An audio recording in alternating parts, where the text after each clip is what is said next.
Hello, Naomi Levine, Bremerton resident. Speaking of bathrooms, I did some field research over the weekend because it was the bridge blast, and you know me, I love talking about bathrooms, and also I needed to use one, and so then I had to make a bunch of observations as I spent a bunch of time looking for a bathroom. We put in some porta potties on the waterfront and then locked the bathrooms that are already there. Not great. Like, if you already have a bathroom there and you know you need more bathrooms, why take away the existing bathroom access in order to then put in the porta potties? So I wouldn't recommend that, and I have thoughts about it. But there was also really long lines for all of the bathrooms, which is great. It means that people found a bathroom and eventually were able to use it. But I found myself in a really desperate situation.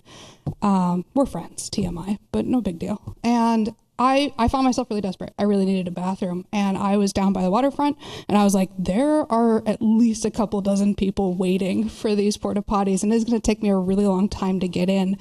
I'm going to walk up the hill and see what I can find. I'd been at the Roxy, and I knew there was a lot of people using those bathrooms. It was a gorgeous location. Don't mind me, I like using the bathrooms in the Roxy. Not recreationally, I promise I'd buy a ticket. But, you know, I thought, okay, well, I know those bathrooms are full. There was a good crowd there, fantastic event. It's a hassle to get a bathroom out of the complex where cups and ballast is because there's a whole lot of people. You got to bother somebody to get a key for it. I get why they do that, but it's a whole deal to try to get a bathroom, and there were tons of people there, all also trying to like use services and probably use the bathroom because they're also humans with bladders and other things. And so I thought, well, shoot, I guess I'll keep going.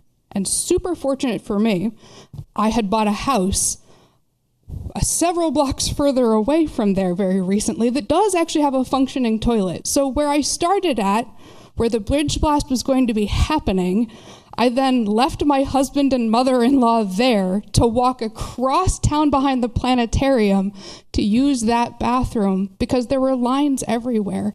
And I'm not saying it's a bad thing to have a line, but what I am trying to point out is that we have a clear need for bathrooms. People like using them. Go figure. And it'd be really great to have more of them permanently available so that I don't have to walk across town to use the bathroom continuously. Thank you.